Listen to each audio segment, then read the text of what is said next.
হবে। এসপি গেলেই ঘুষ বন্ধ হবে না, ওসি পরিবর্তন হলেই ঘুষ বন্ধ হবে না, যতক্ষণ পর্যন্ত নীতি ও আদর্শবান ব্যক্তি ওখানে না বসবে। আমি তাদেরকে বললাম 1 বছর 2 বছর 5 বছর আর 2 মেয়াদ বা 5 মেয়াদ দরকারটা কি? চোর যদি একদিনের জন্য বসে সে চুরি করবে, 1 মেয়াদের জন্য বসলে চুরি করবে। কাজে আমরা শুধু নেতা চাই না, নীতির পরিবর্তন চাই।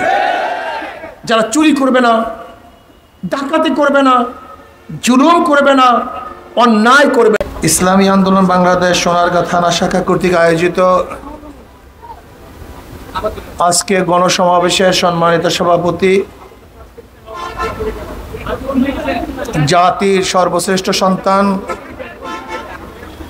শ্রদ্ধাভাজন ওলামায়ে কেরাম, সর্বস্তরের জনগণ ভাইয়েরা আমার,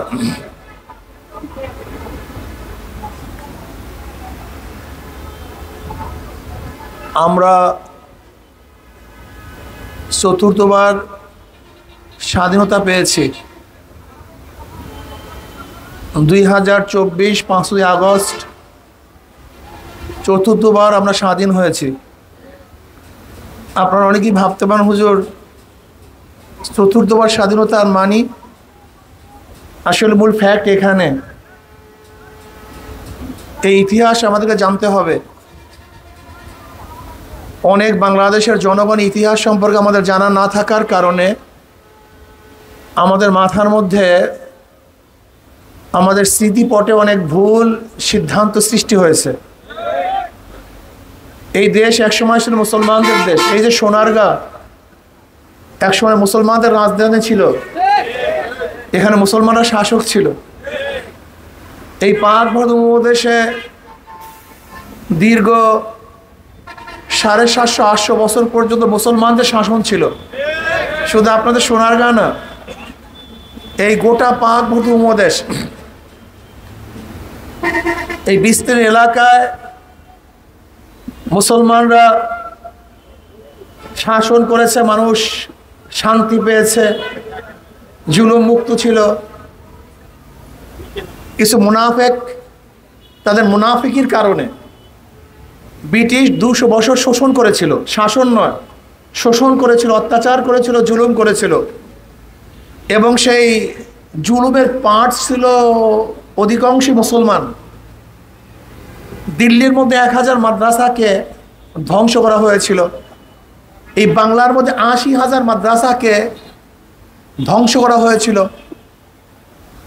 ব্রিটিশ ক্ষমতা গ্রহণ করার পরে চাকরি চর থেকে শুরু করে খায়বার পর্যন্ত এমন কোনো গাছ ছিল না যে গাছের মধ্যে একজন আলেমকে ফাঁসিতে ঝুলানো হয়নি। এরপর আবার মুসলমানরাই প্রথম আন্দোলন শুরু করেছে।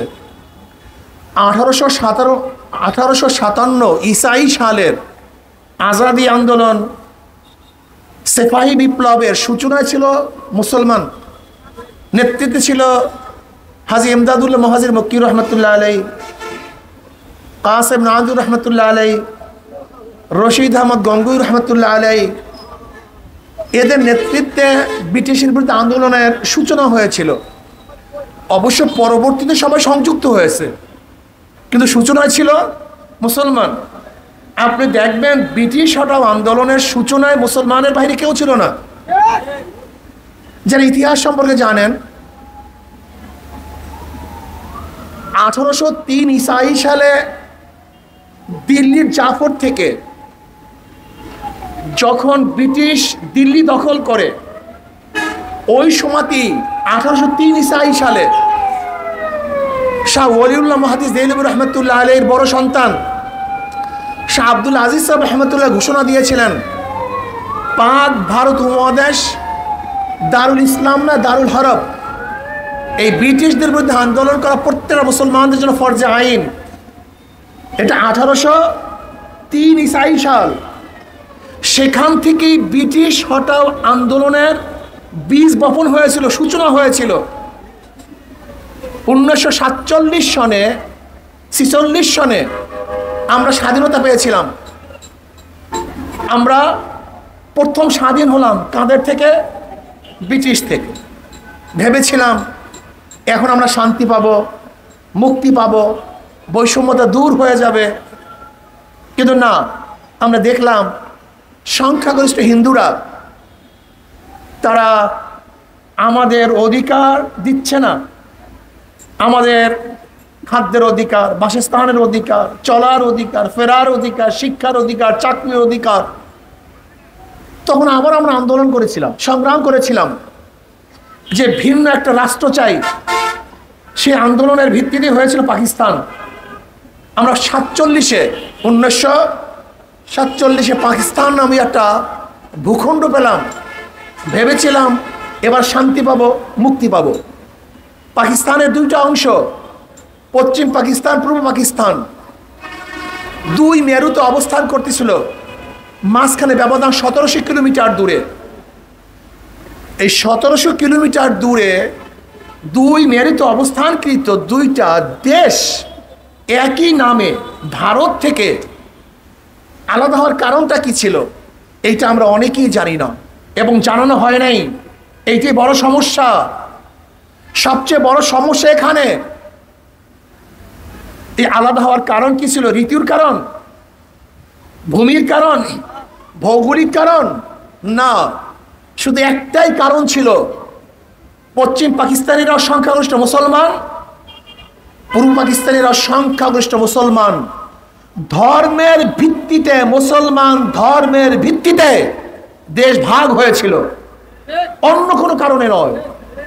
কাজে দেশ মুসলমানদের দেশ, কিন্তু আমাদেরকে ভুলানো হয়েছিল এ দেশ মুসলমানদের নয়। ভেবেছিলাম শান্তি পাবো, মুক্তি পাবো, কিন্তু পশ্চিমেরা যখন আমাদের অধিকার ফিরিয়ে দেয় না, তারা বৈষম্য করতেছে, আবারও তাদের বিরুদ্ধে আন্দোলন করলাম, সংগ্রাম করলাম, বিপ্লব করলাম। আমরা পশ্চিম পাকিস্তান থেকে ভাগ হয়ে আমরা স্বাধীন রাষ্ট্র ঘোষণা করলাম। সেই রাষ্ট্রের নাম কি? কথা বলেন। এটা কয়বারের স্বাধীনতা? কথা বলেন না কেন? প্রথম ব্রিটিশ থেকে, এরপরে ভারত থেকে, এরপরে পাকিস্তান থেকে, 3 বার। আর এই 2024-এর 5ই আগস্ট এই 4বার। এটা মনে রাখতে হবে, ইতিহাস জানতে হবে, ভুল করবেন না। এই বছর আন্দোলনের কারণটা কি ছিল? সূচনা কি ছিল? কারা সূচনা করেছে? আপনাকে বুঝতে হবে, জুন জুলাইতেই কিন্তু আন্দোলনের সূচনা হয় নাই। গত নির্বাচনে, মেয়র নির্বাচনে 23-এ জুলাই মাসে যখন আমার উপর আক্রমণ করা হয়েছিল, তখন আমরা রাস্তায় বসে ঘোষণা দিয়েছিলাম এই আওয়ামী লীগকে হটাবার আগ পর্যন্ত রাস্তা ছাড়ব না, এবং বলেছিলাম আল্লাহ যেন এই আওয়ামী লীগ সরকারের পতন 2 চোখে দেখান। এদেশের মানুষ আন্দোলনের সূচনা করেছিল। 2024 5ই আগস্ট তার প্রতিফলিত হয়েছে, আমরা সাকসেস হয়েছি। দেখেন, এই সাকসেস জনগণের কোনো কৃতিত্ব না, আমি বিশ্বাস করি কৃতিত্ব একমাত্র আল্লাহর। কারণ ছাত্ররা তো প্রথম শেখ হাসিনাকে হটাবার জন্য আন্দোলনের সূচনাই করেনি। এই বক্তব্য তাদের ছিল না। তাদের বক্তব্য ছিল চাকরি কোঠায় বৈষম্য থাকবে না, মেধা অনুযায়ী চাকরি হবে। কিন্তু সেই আন্দোলন গড়াতে গড়াতে শেখ হাসিনাকে পতন ঘটাবার পর্যন্ত পৌঁছার কারণটা কি? এটা তোমার আমার ক্রেডিট না, এটা আল্লাহ পাকের গজব, আল্লাহ পাকের রহমত। আন্দোলনের সূত্র কি ছিল? বৈষম্য। কি ছিল ভাই? আপনারা কি জানেন 71 স্বাধীনতা হয়েছিল কেন? না, অনেকেই জানি না। দেখেন, আজকে সংবিধানের মধ্যে জাতীয়তাবাদ, গণতন্ত্রবাদ, সমাজতন্ত্রবাদ এবং ধর্ম নিরপেক্ষতাবাদের যে 4 মূল নীতি, এই 4 মূল নীতি কিন্তু স্বাধীনতা আন্দোলনের সূচনায় ছিল না, ঘোষণায় ছিল না। 71-এর স্বাধীনতার ঘোষণায় ছিল সাম্য, মানবিক মর্যাদা, সামাজিক ন্যায় বিচার। সাম্য, আমরা সবাই সমান, বাংলাদেশের নাগরিক, কে মুসলমান, কে হিন্দু, কে খ্রিস্টান, কে বৌদ্ধ, কে গরিব, কে ধনী, কে জেলে, কে তাঁতি, কে মজুর, কে ঋষি, কে কামার, কে শ্রমিক, কে বংশীয়, কে নন বংশীয়, আমরা দেখতে চাই না। বাংলাদেশের প্রত্যেক নাগরিকের অধিকার সমান থাকবে। আজকে আমরা কি দেখেছি যে সরকার, বিগত সরকার উন্নয়ন বলতে মনে করছে ব্রিজ, উন্নয়ন বলতে মনে করছে মেট্রো রেল, উন্নয়ন বলতে মনে করছে হাইওয়ে রোড, অথচ শিক্ষা ডিপার্টমেন্টকে ধ্বংস করে ফেলেছে, যুবক সমাজের চরিত্রকে ধ্বংস করে ফেলেছে, নিশ্চিহ্ন করে ফেলেছে আমাদের দেশ। ওরা জানে যদি এদেশে মেধা শূন্য করা যায় তাহলে গোলামি করাতে সুবিধা হবে। এর জন্য শিক্ষা ব্যবস্থার অবস্থা কি দেখেছেন? বর্তমানে একটা ছেলে স্কুল থেকে বের হবে, সে নিজের নামও লিখতে পারে না, অটো পাস। চিন্তা করতে পারছেন? আবার এখন পরীক্ষা বন্ধ করার চক্রান্ত চলছিল, পরীক্ষা হবে না। তার মানে কি? মেধা শূন্য করার চক্রান্ত চলছিল। যেখানে মাদক বিরোধী হাজারো সংস্থা আছে, অথচ দেখা যায়, আমার তো মনে হয় এই দোকানের নিচে হাত দিলেও সেখানে মাদক পাওয়া যাবে। এর কারণটা কোথায় আপনি কি জানেন? আপনারা জানেন না, এটা ভারতের কৌশল। প্রত্যেকটা যুবককে মাদক ধরিয়ে দাও, কারণ একজনকে হত্যা করলে ওই পর্যন্ত শেষ, যাকে হত্যা করবেন সে শেষ। কিন্তু যদি মাদক ধরিয়ে দিতে পারেন, ওর বাবা শেষ, ওর মা শেষ, ওর স্ত্রী শেষ, ওর সন্তান শেষ, পরিবার শেষ, দেশ শেষ, সব শেষ। আপনি চিন্তা করছেন এত মাদকের কারণটা কি?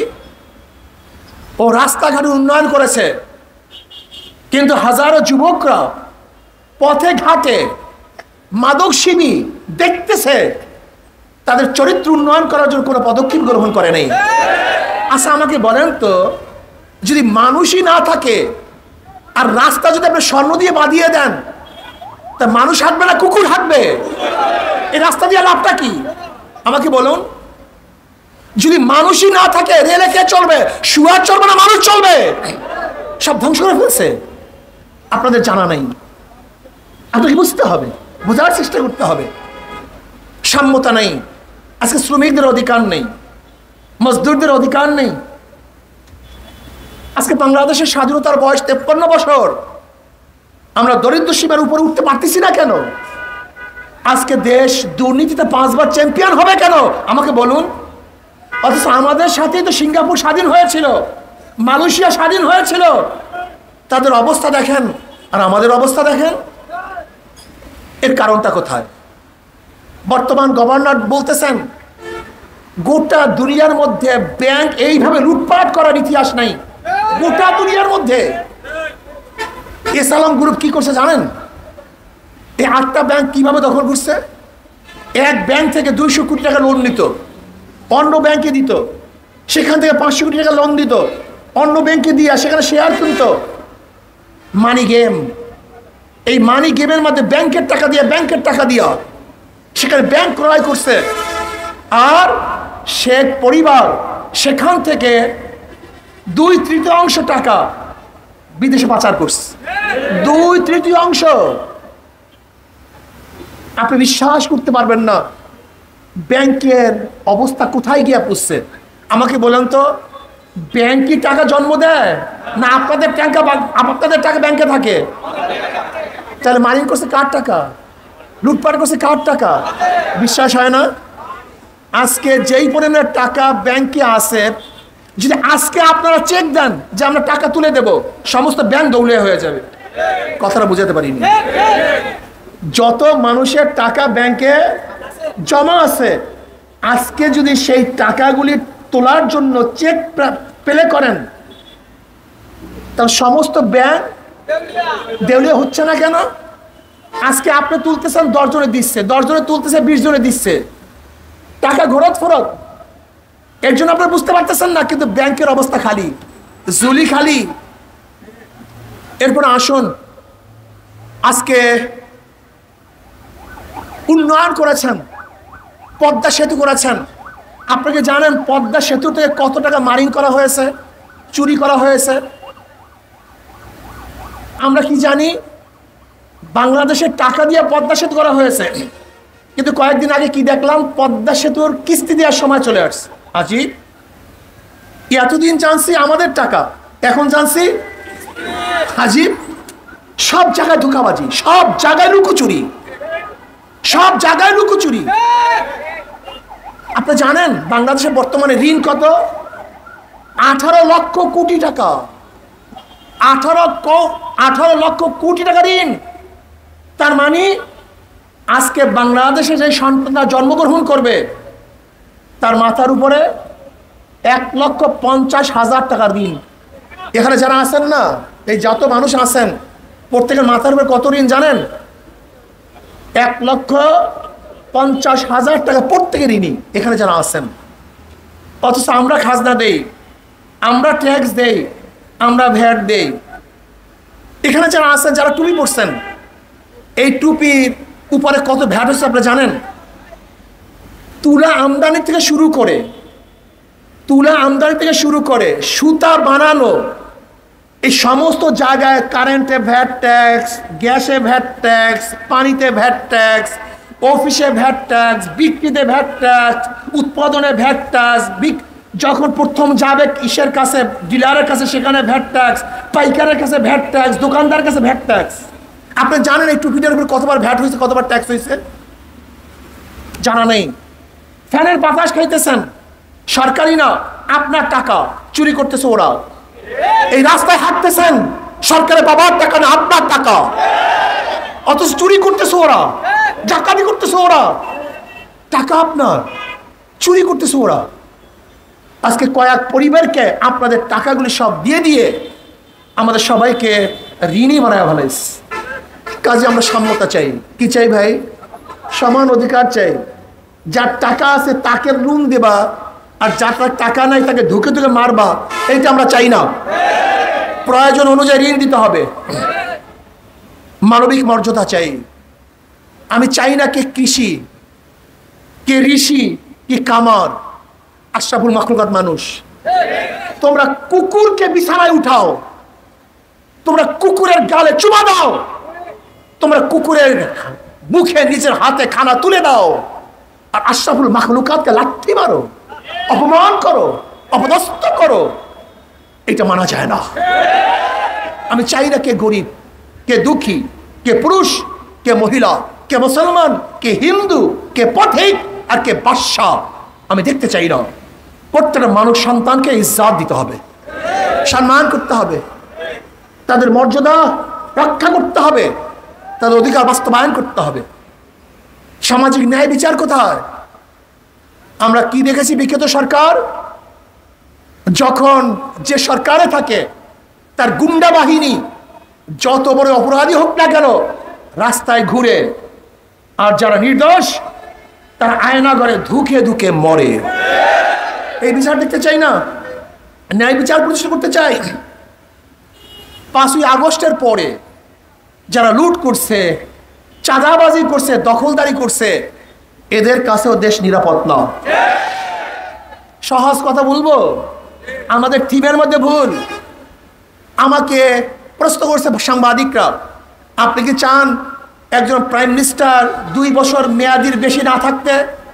আমি বললাম আপনাদের মূল থিমের মধ্যে ভুল। আগে থিওরি ঠিক করেন, সূত্র ঠিক করেন।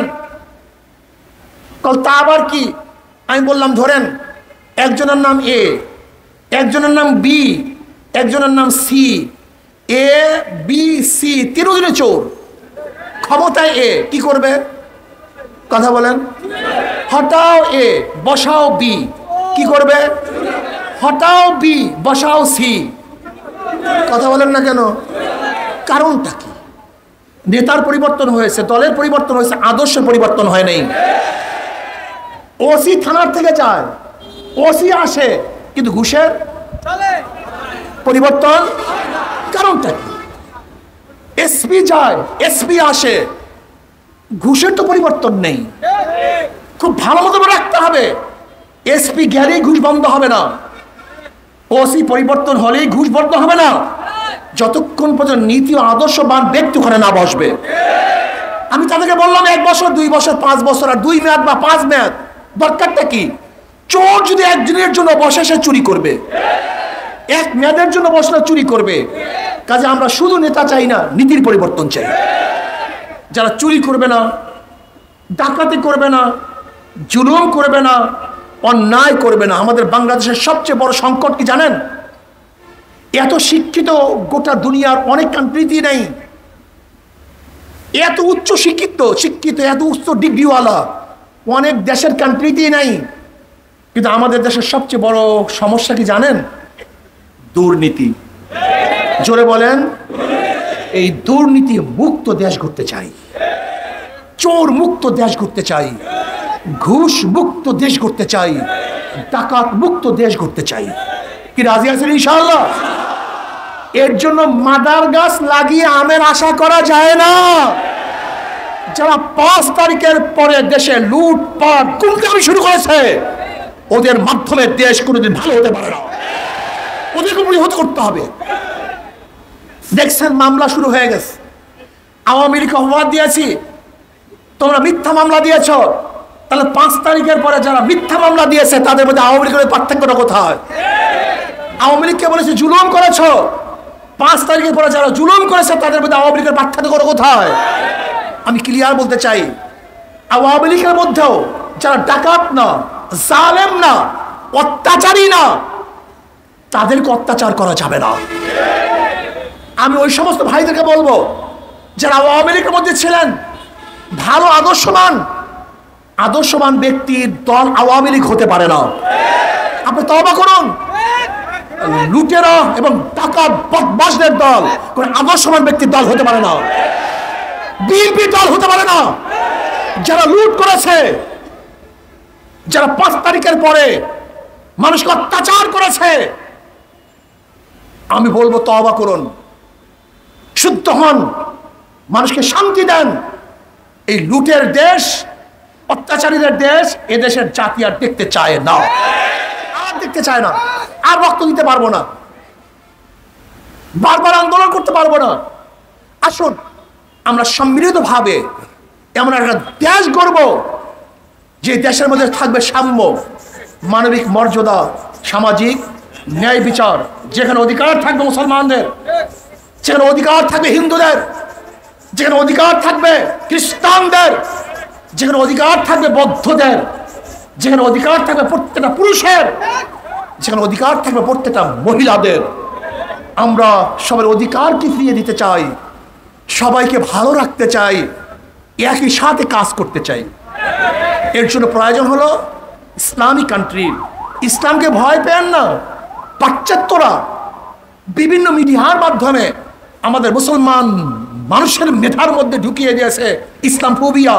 ইসলাম মানেই জানি আতঙ্ক, ইসলাম মানেই জানি কি না, ইসলাম মানেই কিছু না, ইসলাম মানেই শান্তি, ইসলাম মানেই মুক্তি, ইসলাম মানেই আপনার অধিকার।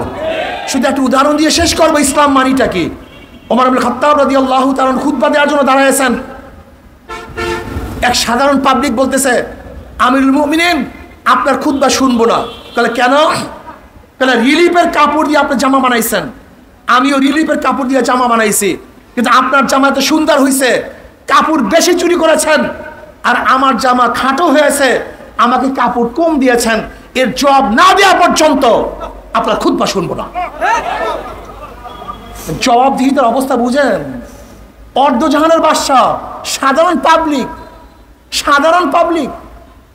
ওমর ইবনে খাত্তাব রাদিয়াল্লাহু বললেন, এর জবাব আমি দেব না, এর জবাব আমার ছেলে আব্দুল্লাহ দিবে। আব্দুল্লাহ রাদিয়াল্লাহু বললেন, আমার আব্বা আত্মসাৎ করেন নাই, বরং রিলিফের কাপড় আমিও পেয়েছিলাম, আমার বাবাও পেয়েছিল, উভয় যদি জামা বানাই একজনের জামা ভালো হবে না, কাজে আমি আমার কাপড়টাকে আমার বাবাকে হাদিয়া দিয়েছি। এবার খুতবা পড়ুন। এর নাম ইসলাম। বেয়াকুব, ইসলাম জানো নাই, ইসলাম ছিল নাই।